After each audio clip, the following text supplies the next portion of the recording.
حضرت انس رضی اللہ تعالیٰ عنہ حدیث پاک کی راوی ہیں، آپ فرماتے ہیں کہ دیہاتی حضور کی بارگاہ میں آیا اور آ کر اس کے یا رسول اللہ قیامت کب آئے گی؟ قیامت کب آئے گی؟ میرے آقا نے فرمایا وَمَاذَا أَعْدَدْتَ لَهَا، اے قیامت کے بارے سوال کرنے والے بتا کہ تم نے قیامت کے لیے تیار کیا کیا ہے، تو نے قیامت کے لیے تیاری کیا کی ہے؟ قیامت کے بارے پوچھنے والے قیامت کب آئے گی؟ تو اس نے عرض کیا یا رسول اللہ لا شیء الا انی احب اللہ و رسولہ، عرض کیا میرے آقا حضور اور تو کچھ نہیں ہے مگر میں اللہ اور اللہ کے رسول سے محبت کرتا ہوں۔ سبحان اللہ، یعنی اور تو کوئی کمائی نہیں مگر ایک کمائی ہے، وہ کمائی کیا ہے؟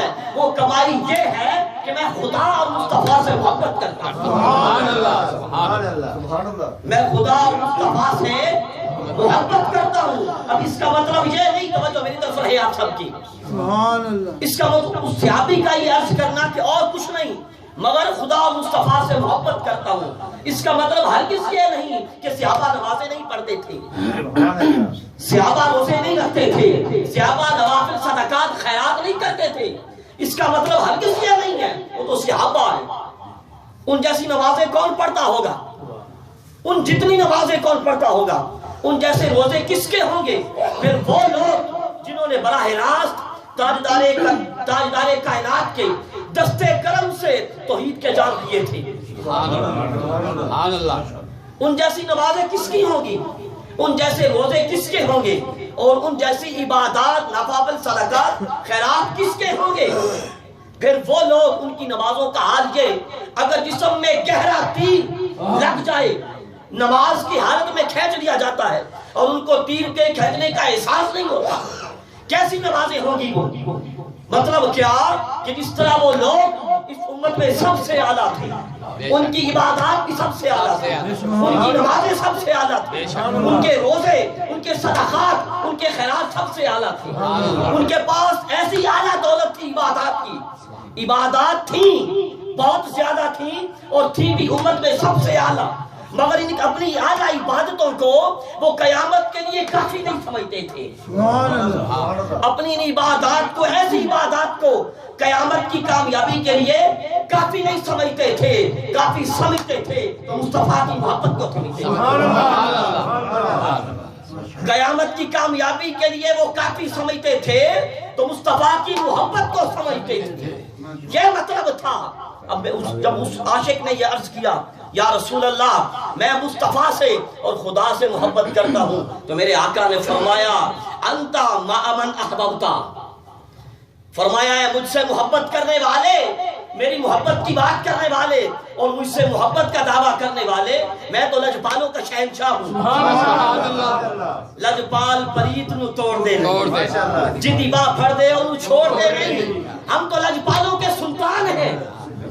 اگر مجھ سے محبت کرتا ہے تو سن، پھر دیکھ ہماری طرف سے کرم کتنا ہوگا، صرف یہ دنیا نہیں تو قیامت میں بھی ہمارے ساتھ ہوگا۔ سبحان اللہ، نعرہ تکبیر، اللہ اکبر، نعرہ رسالت، یا رسول اللہ، نعرہ حیدری، علی، نعرہ تاکید، سرکار کی آمد، مرحبا، پنٹھار کی آمد، مرحبا، سیدی مرشدی، یا نبی یا نبی، سیدی مرشدی، یا نبی یا نبی، فیضان شیر ربانی، زندہ باد۔ سبحان اللہ۔ ہم تو لجپالوں کے شہنشاہ ہیں، ہم سے محبت کرنے والے صرف یہ دنیا نہیں تو قیامت میں بھی ہمارے ساتھ ہوگا۔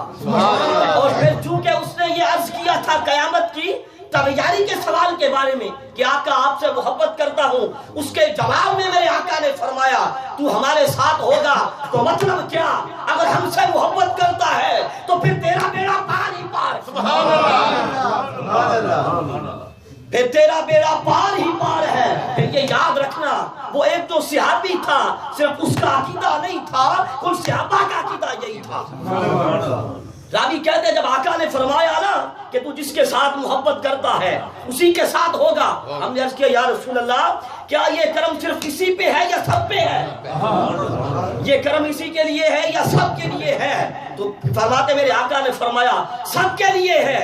تو کہتے ہیں ما فرحنا بشیء ما فرحنا بقول النبی صلی اللہ علیہ وسلم، کہتے ہیں ہم کسی چیز سے اتنے خوش نہیں ہوئے، سبحان اللہ، کبھی کسی چیز سے اتنے خوش نہیں ہوئے جتنے ہم حضور کی بات سے خوش ہوئے۔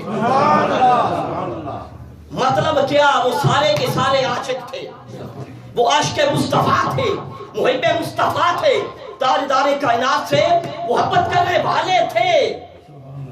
اور جب آقا نے فرمایا کہ جو محبت جس کے ساتھ کرے گا اسی کے ساتھ ہوگا، وہ محبت کرتے تھے مصطفیٰ کریم سے، جب یہ سنا تو خوش ہوئے۔ کیوں؟ ان کا عقیدہ یہ تھا کہ جس کو مصطفیٰ کی محبت حاصل ہوتی ہے وہی اس دن کامیاب ہوگا، اور پھر اس دن صرف یہی نہیں کہ آقا کا ساتھ بھی حاصل ہوگا۔ نعرہ تکبیر، نعرہ رسالت، نعرہ تحقیق، نعرہ حیدری، نعرہ غوثیہ، بزم ذکر حبیب، فیضان شیر ربانی، اللہ محمد چاریار، حاجی خواجہ قطب فرید، حق فرید، یا فرید، یا فرید۔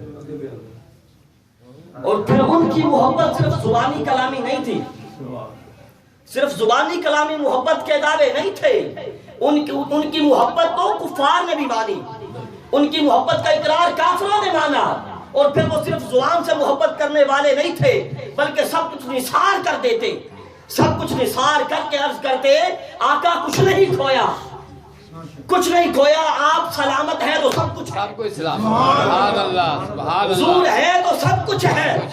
غزوہ احد میں ایک عورت صحابیہ کا باپ بھی شہید ہو گیا، بتایا گیا تیرا باپ شہید ہو گیا، کہنے لگی بتاؤ حضور کیسے ہیں؟ بھائی بھی شہید ہو گیا، بتایا گیا تیرا بھائی شہید ہو گیا، بتایا کہا کہ حضور کیسے ہیں؟ شوہر شہید ہو گیا، پھر بتایا گیا کہ یہ بتانے والے یہ بتا کہ حضور کا کیا حال ہے؟ جب بتایا گیا حضور سلامت ہیں، حضور خیر سے ہیں، تو کہا مجھے زیارت کراؤ آقا کی۔ جب زیارت کروائی گئی تو وہ صحابی عرض کرنے لگی کل مصیبت بعدک جلل، عرض کرنے لگی یا رسول اللہ آپ کے بعد ہر مصیبت ہیج ہے، آپ کے بعد ساری مصیبتیں ہیج ہیں۔ اب یہ عربی عبارت کا ترجمہ تھا، اب آپ کو اس کو اپنے الفاظ میں، اور اس صحابیہ کی مراد کیا تھی، وہ کیا کہنا چاہتی تھی یہ بتاؤں۔ وہ صحابیہ یہ عرض کر رہی تھی یا رسول اللہ آپ سلامت تو دو تک سلامت، آپ سلامت تو دو تک سلامت۔ پھر صرف اس نے اس صحابیہ کے کہانی یہ نہیں تھا، سارے صحابہ کا حال یہ تھا، سارے صحابہ کا حال اور عقیدہ یہی تھا۔ غزوہ احد میں ہی حضرت صدیق اکبر رضی اللہ تعالیٰ عنہ آپ فرماتے ہیں مجھے آقا نے فرمایا اپنے چچا کے بیٹے طلحہ بن عبید اللہ کے پاس جاؤ۔ فرماتے ہیں حضرت صدیق اکبر جب ان کے پاس پہنچا ان کا خون کافی بہہ چکا تھا، خون کافی نکل چکا تھا، بے ہوش تھے، ان پہ چھینٹے مارے پانی کے، ہوش آیا، توجہ چاہوں گا سب کی، بے ہوش تھے، پانی کے چھینٹے مارے گئے، جب ہوش آیا تو ان کا پہلا جملہ یہ تھا بتاؤ حضور کا کیا حال ہے؟ سبحان اللہ، یعنی اپنی جان کی پرواہ نہیں، بے ہوش رہے، جب ہوش آیا تو یہی پوچھا بتاؤ حضور کا کیا حال ہے؟ بتایا کہ الحمدللہ حضور سلامت ہے، حضور خیر سے ہیں۔ تو کہنے لگے کل مصیبت بعدہ جلل، جب حضور سلامت ہے تو سب جگ سلامت ہے۔